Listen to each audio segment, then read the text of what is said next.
excelentísimos e ilustrísimas autoridades de la mesa, muy estimados colegas, señoras, señores. La realidad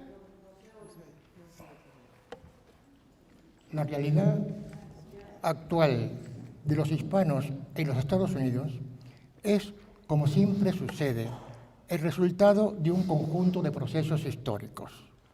Descontando los asentamientos antiguos y algunas aventuras aisladas de poca monta, la verdadera inmigración comienza a principios del siglo XX con México a la cabeza. Le siguen los puertorriqueños, más tarde los cubanos y en las últimas décadas los dominicanos, los centroamericanos y otros procedentes de diferentes zonas de la América del Sur. Los españoles han sido y continúan siendo una notable minoría.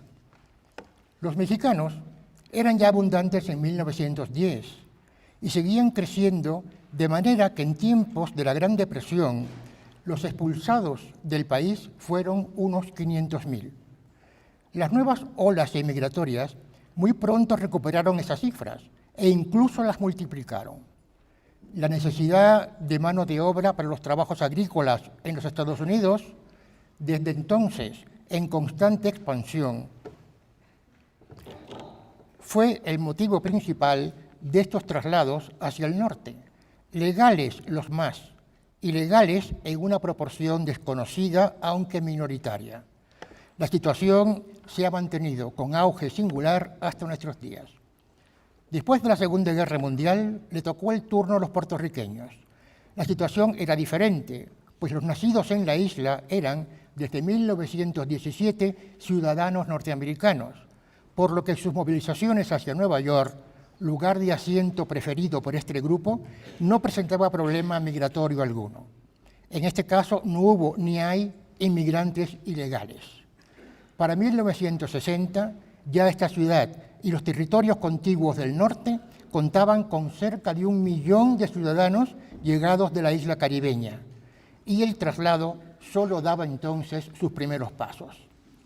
Los cubanos ocupan el tercer lugar en cuanto a cronología de llegada, aunque con anterioridad a 1959 ya había pequeñas concentraciones de individuos de ese origen en los Estados Unidos.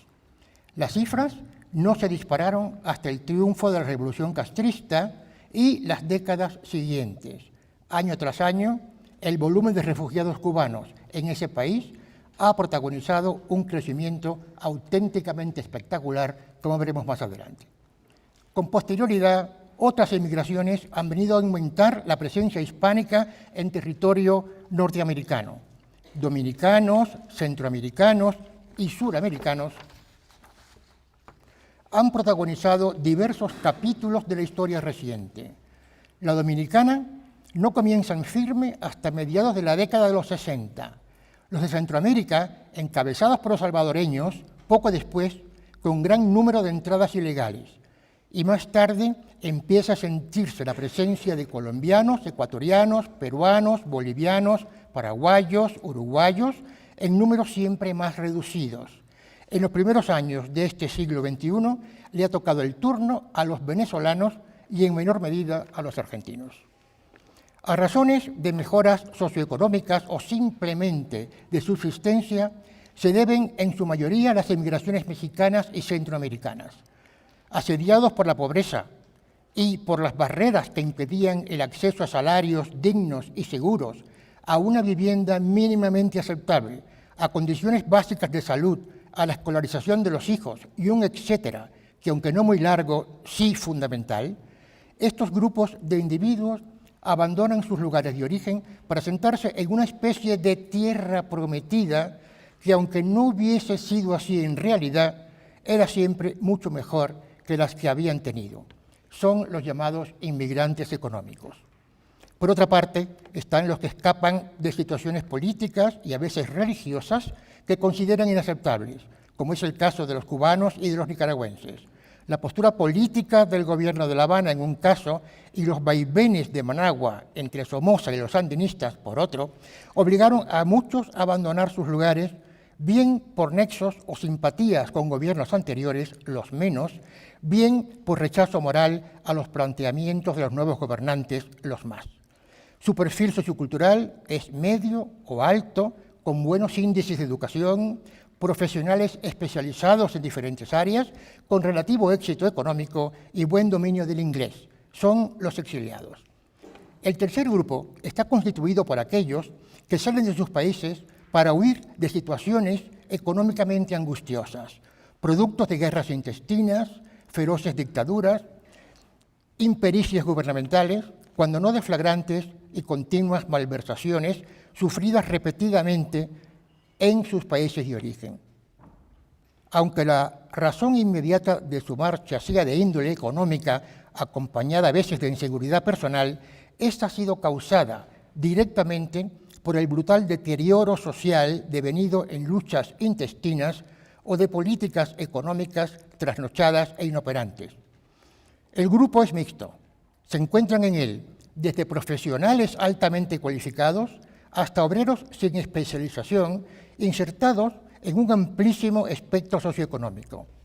Son también inmigrantes, aunque el móvil que los haya impulsado sea mucho más complejo que el de los grupos anteriores.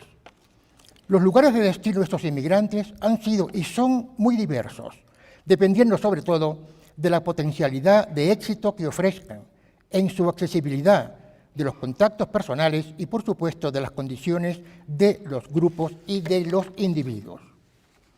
Con excepción de Los Ángeles y ciudades medianas y pequeñas, y esto recientemente, la gran inmigración mexicana ha ido a zonas rurales o a pequeños poblados.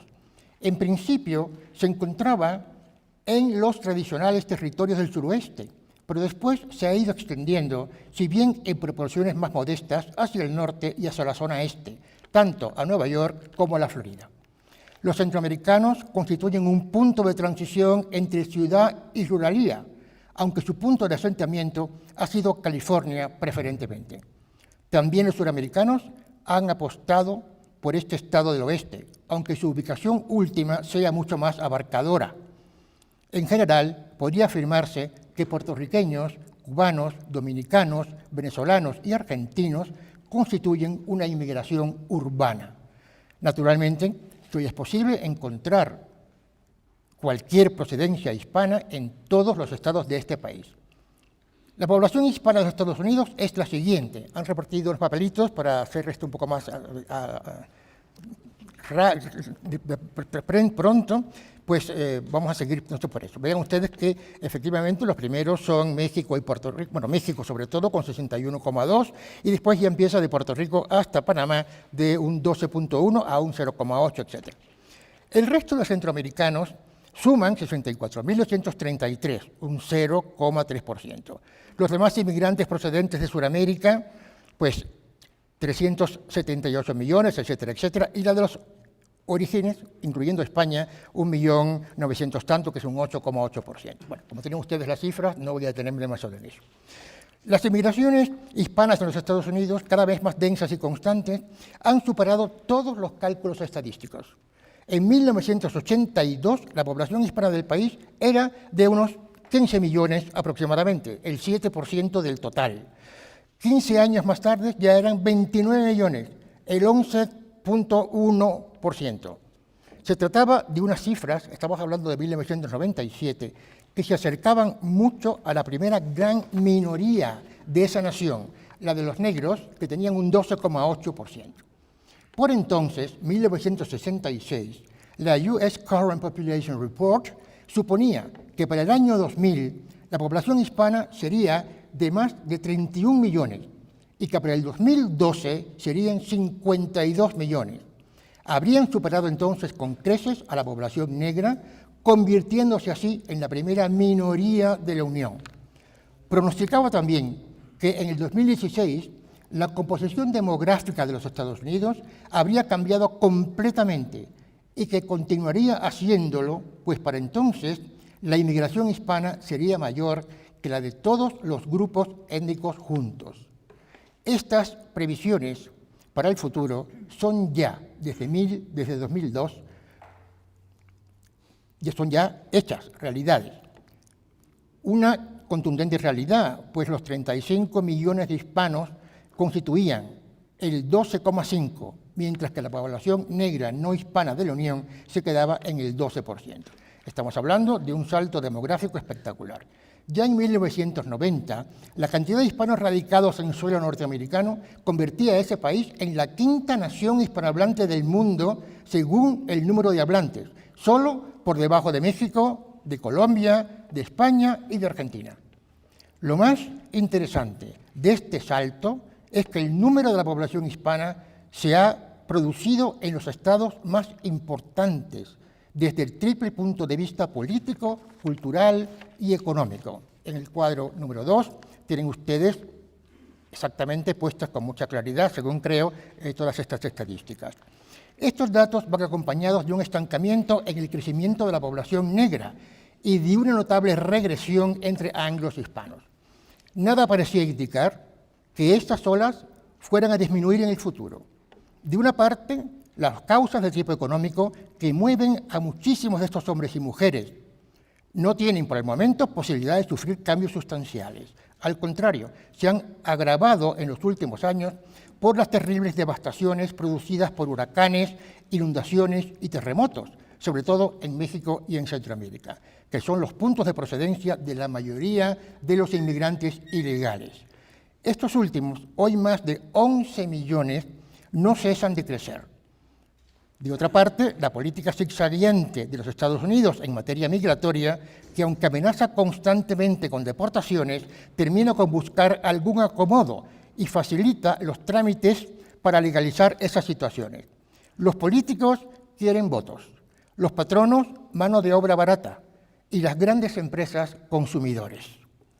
Otras declaraciones, en unas declaraciones del presidente Obama de julio del 2010, parecían indicar que en breve tiempo esos 11 millones de indocumentados podrían ser legalizados, pero otros sucesos ocurridos con posterioridad en varios estados del oeste abren ciertas dudas sobre su posible cumplimiento.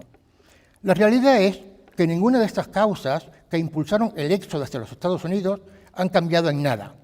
Nicaragua, tras un breve periodo democrático, ha vuelto a los momentos oscuros de las antiguas dictaduras, y Cuba sigue produciendo más y más exiliados que se van sumando al millón largo que existía hace algunos años, aumentando sus cifras sin cesar. El futuro no puede ser más previsible. Aunque el flujo migratorio es de una importancia notable en el crecimiento poblacional de los hispanos, hay otras dos razones que intervienen muy activamente en el proceso: las altas tasas de fertilidad y los bajos índices de mortandad. Las familias hispanas tienen hoy una media de unos 3 hijos, 2,97, la tasa más alta de todos los grupos de la demografía norteamericana, que en general ofrece un promedio de nacimiento de 2,1 por mujer. Los datos indican que de un porcentaje de distribución de nacimientos hispanos de un 15,6% del total del país en 1995, pasará a un 32,8% en el 2050. La esperanza de vida es también superior en los grupos hispanos. En 1995 era de 78,6 años, frente a los 76 de media general, y en el 2050 será de 87, frente a los 82 de la población en su conjunto. Debe ser tenida en cuenta también otra circunstancia importante, y es que la población hispana en general está integrada por individuos muy jóvenes, como se ve fácilmente en el cuadro siguiente. En el cuadro número 3 tienen ustedes esta información.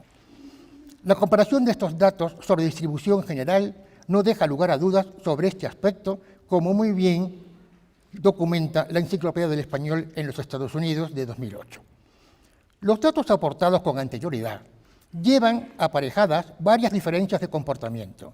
Los que proceden de ámbitos poco o nada favorecidos socioeconómicamente ven en el país anfitrión la meca deseada: mejores sueldos, más disponibilidad habitacional, mayor nivel de vida, mejor escolarización para los hijos, etc. Y en consecuencia, las comparaciones con las condiciones sufridas en su país de origen sitúan a este en una escala muy inferior. Los éxitos alcanzados, aunque fuesen en sí modestos, solían producir unas actitudes muy positivas hacia la cultura anglo. Ello podría dar origen, y lo fue en muchos casos, a un proceso de aculturación, a veces abiertamente impulsado en el caso de sus descendientes.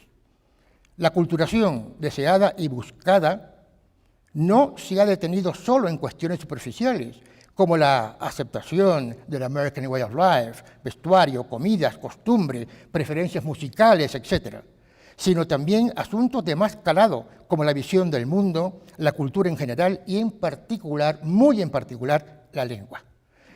Se subestimaban los supuestos valores anteriores que no les habían producido el menor beneficio y se abrazaban los nuevos, que sí habían significado mucho en sus vidas. Desaparecido el orgullo étnico-cultural inicial, si es que alguna vez se tuvo, se tiende a incorporarse a crecientes procesos de desnitización y en muchos casos también, pues, la transculturación total. El paralelo sobre aspectos lingüísticos es obligado.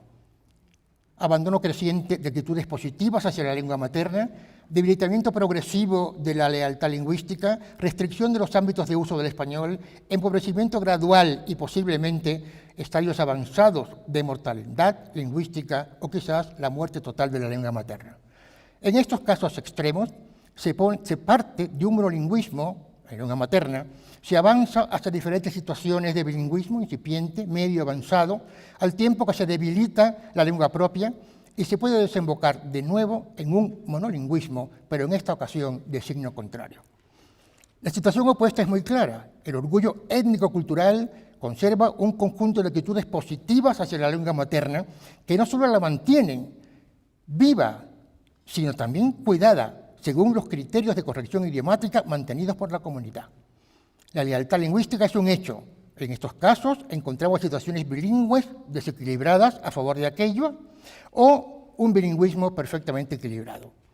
Los datos de que disponemos en la actualidad sobre índices de mortandad del español entre los emigrados y exiliados a los Estados Unidos nos dice que un 23% de ellos ha perdido su lengua materna, más de 7 millones.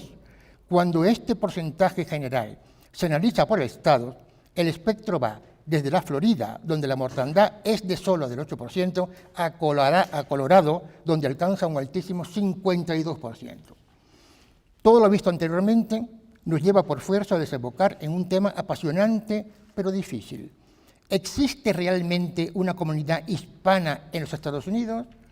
¿O se trata más bien de un conjunto de comunidades con un alto grado, o al menos suficiente, de personificación? Las conclusiones que se han ido presentando en diferentes estudios son para todos los gustos, desde las más extremas, tanto en sentido positivo como negativo, hasta las de tendencias más conciliadoras. Son más los elementos que nos unen que los que nos separan, o exactamente lo contrario.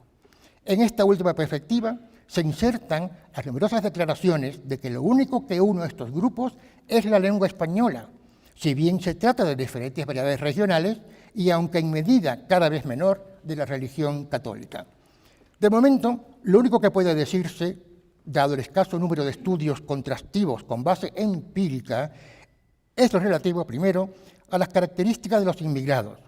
2, los deseos de retorno a sus lugares de origen. 3, el éxito económico. 4, los índices de escolaridad. Y 5, el grado de mantenimiento de la hispanidad del español mismo en su versión local.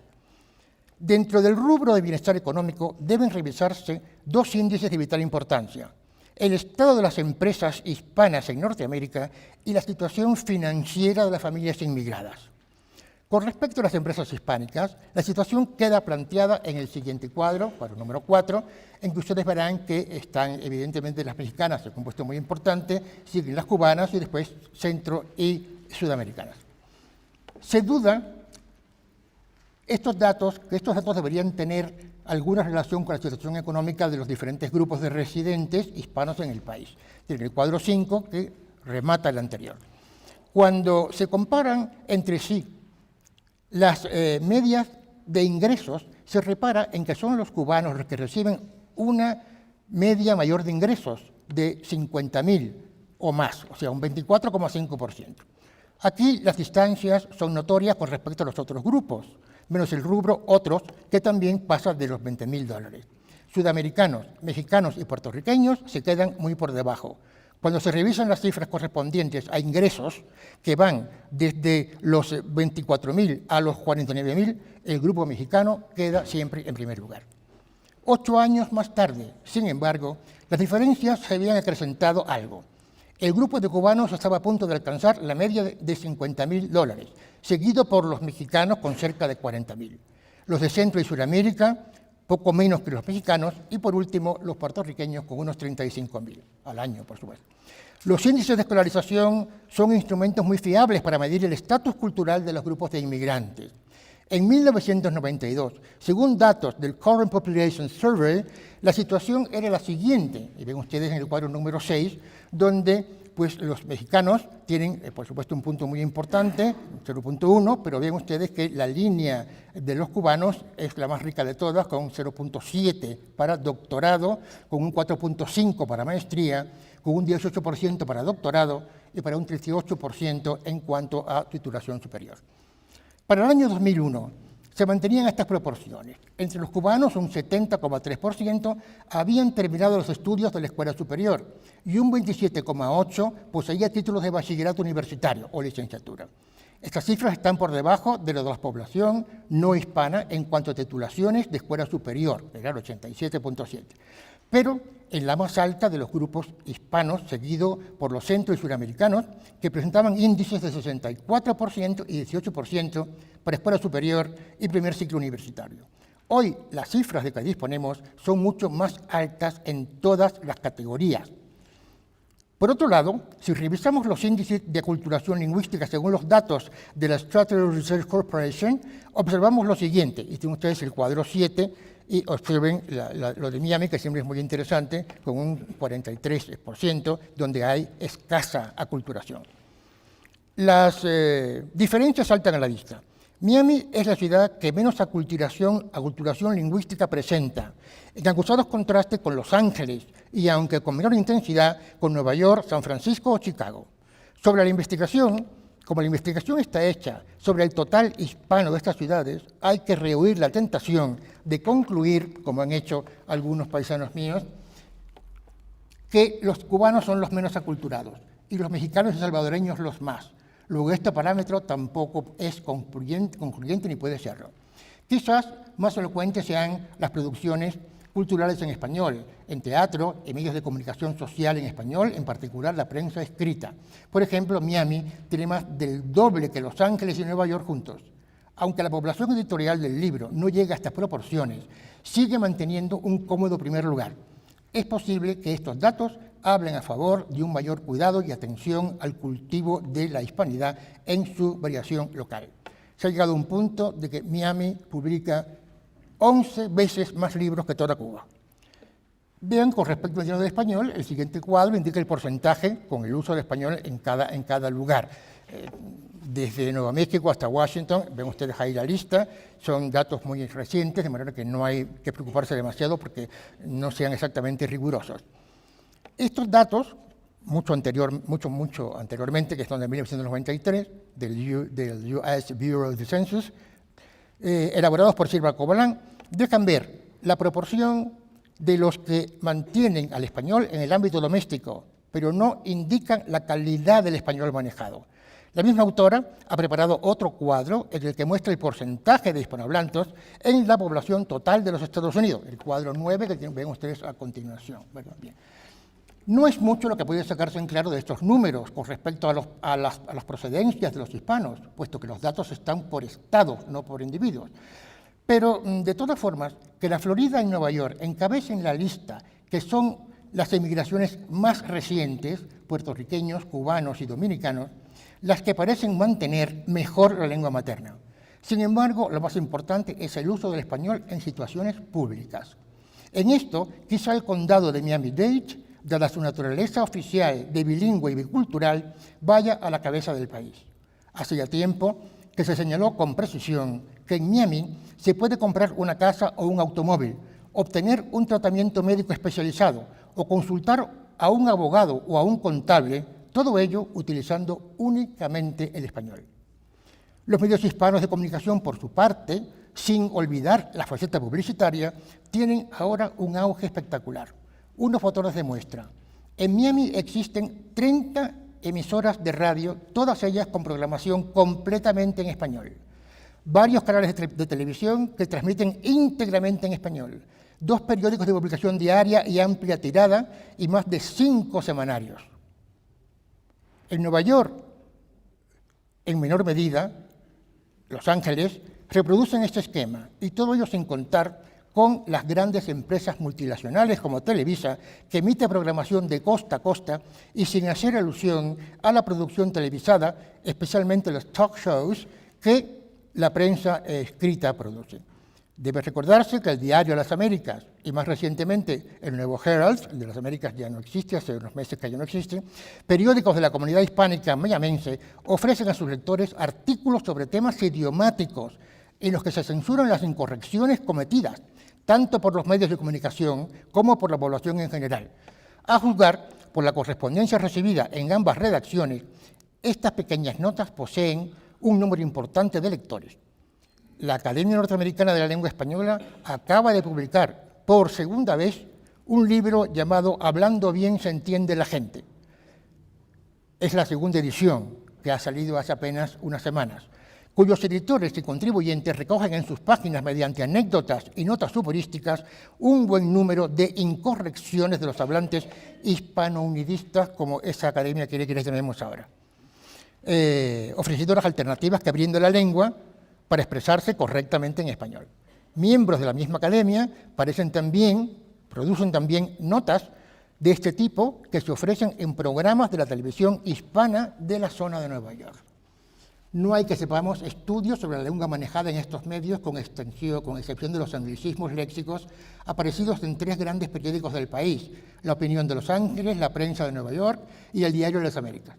El periódico de Miami es el que menos densidad de anglicismo presenta en todas sus secciones, seguido de lejos por La Prensa y, en último lugar, por La Opinión, que cuenta con una notable cantidad de estos préstamos. La importancia que revisten todos estos aspectos culturales es, desde luego, muy desigual, pues todos los medios de gran popularidad, televisión y en menor medida radio, tienen presencia y peso en todos los hogares. Para una buena cantidad de hablantes que residen en los Estados Unidos, los elementos más apegados a la cultura de élite, el libro, las conferencias, etcétera, se desconocen casi completamente o no significan nada. Hay otros factores más significativos para la mayoría de la población hispana, que puede funcionar en la comunidad como marca de estatus. Por una parte, el papel del español como elemento de cohesión comunicativa local e internacional, y por otra, su unidad económica, utilidad económica, unidad no tanto. En especial, en algunos núcleos urbanos o en su periferia, el español sirve para bastante más que para hablar con familiares y amigos del entorno o del país de origen. Es la lengua que debe y muchas veces tiene que manejarse con miles de visitantes de toda Hispanoamérica y de España.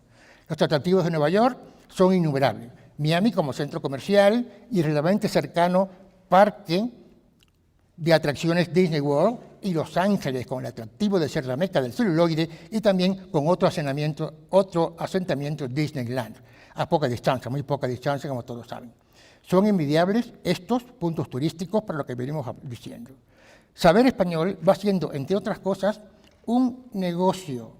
Y aún en comunidades de mucha cohesión como la mayamense, el español es un buen pasaporte para la obtención de empleo al margen de las empresas turísticas.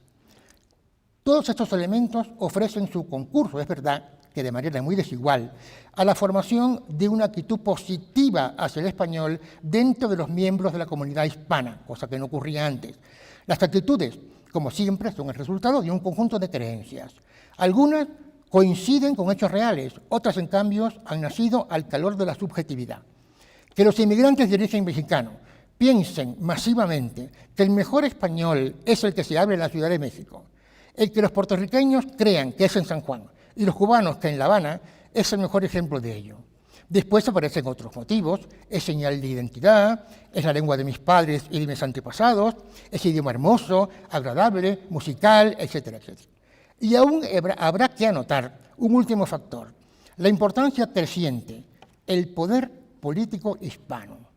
A poco que se siguen las notas de prensa de los últimos años, se comprobará el empuje siempre en aumento que ahora tiene. Las dos últimas campañas para la elección presidencial en los Estados Unidos constituyen un ejemplo más que contundente que puede ofrecerse en este sentido. Desde páginas electrónicas en español hasta fragmentos en esta lengua en los discursos públicos de los candidatos. Las cosas han cambiado y mucho. Hace tan solo 40 años, con las excepciones de rigor, el español era la lengua de unos pobres indocumentados, analfabetos, que llegaban al país a recoger tomates a $1 la hora. Hoy se han disparado las matrículas para estudiar español en todo el país y a todos los niveles. Es de lejos el idioma extranjero más estudiado en las universidades norteamericanas. 850.000 matrículas en las clases de español, en contraste con 210.000 del francés, 198.000 del alemán, 92.000 que se han seleccionado como lenguaje de signos, 74.000 que aprenden japonés y 61.000 que estudian chino. En el arco que va desde kindergarten al grado 12, estudian español en estos momentos 6.418.331 alumnos. Y no todos son hispanohablantes, por supuesto, sino todo lo contrario. La lengua más cercana a estos datos es el francés, que tiene aproximadamente 1.254.000, etc. O sea que de los millones que están estudiando español al millón y poco del francés, y son datos muy recientes del American Council of the Teaching of Foreign Languages, me parece que no deja lugar a dudas.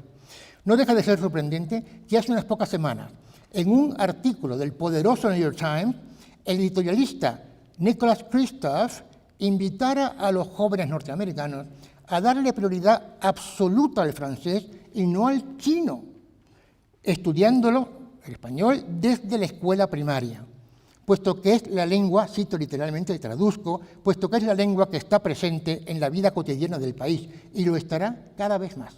Y continuaba, el chino es una carrera, el español es un instrumento para la vida diaria, no importa la carrera que se elija, sea esta la de mecánica o la de presidente. Eso decía, y para mí fue muy sorprendente, porque este que dice esto ahora, el señor Kristof, él y su mujer son especialistas en chino. Esta postura está acompañada por el hecho de que los hablantes bilingües inglés y español no solo tienen más posibilidades de conseguir mejores puestos de trabajo, sino que además obtienen sueldos más altos que los monolingües en inglés.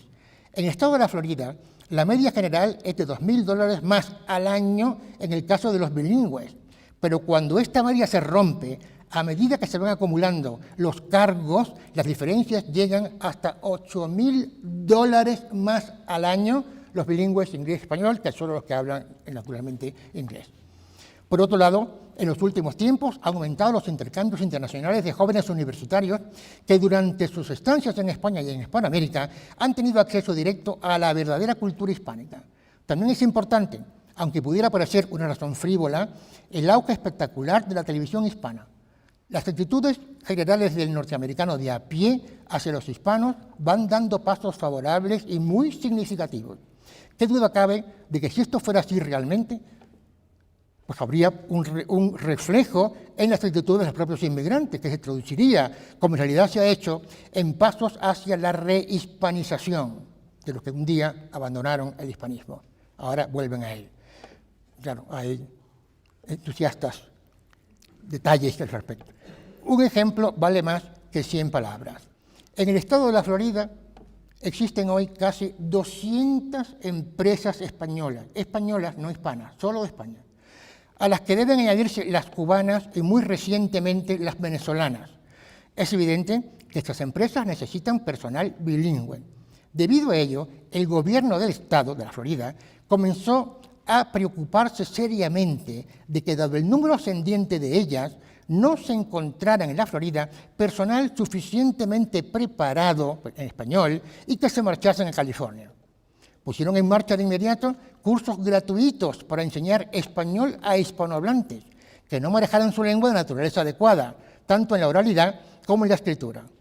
A la primera llamada se presentaron, solo en el estado de la Florida, 28.000 hispanos, Los cursos tuvieron lugar durante 6 años consecutivos.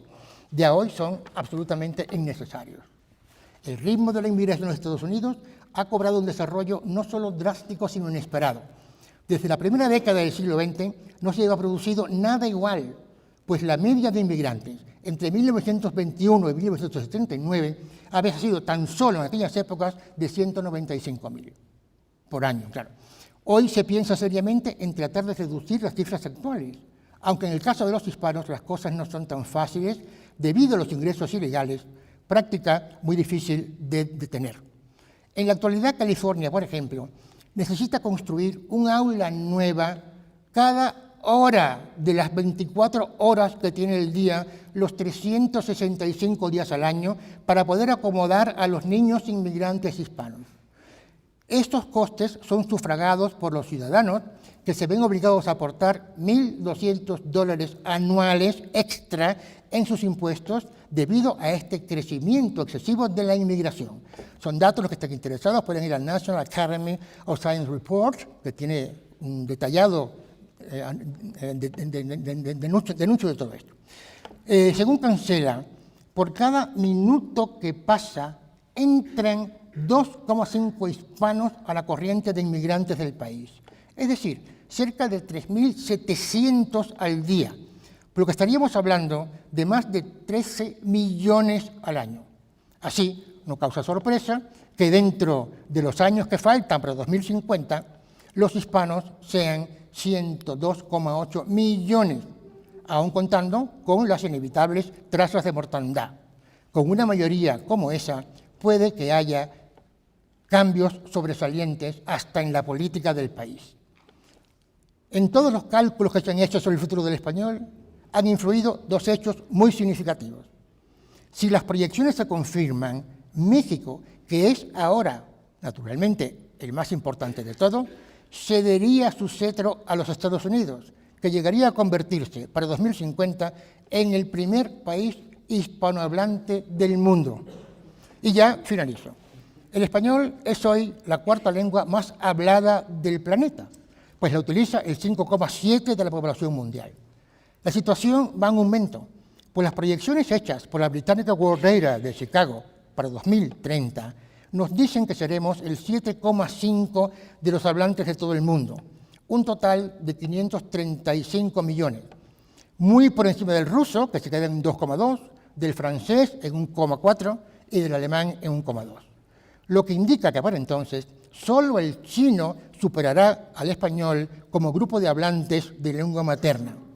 Si no cambian los rumbos, es muy posible que dentro de 3 o 4 generaciones el 10% de la población mundial se entienda en español.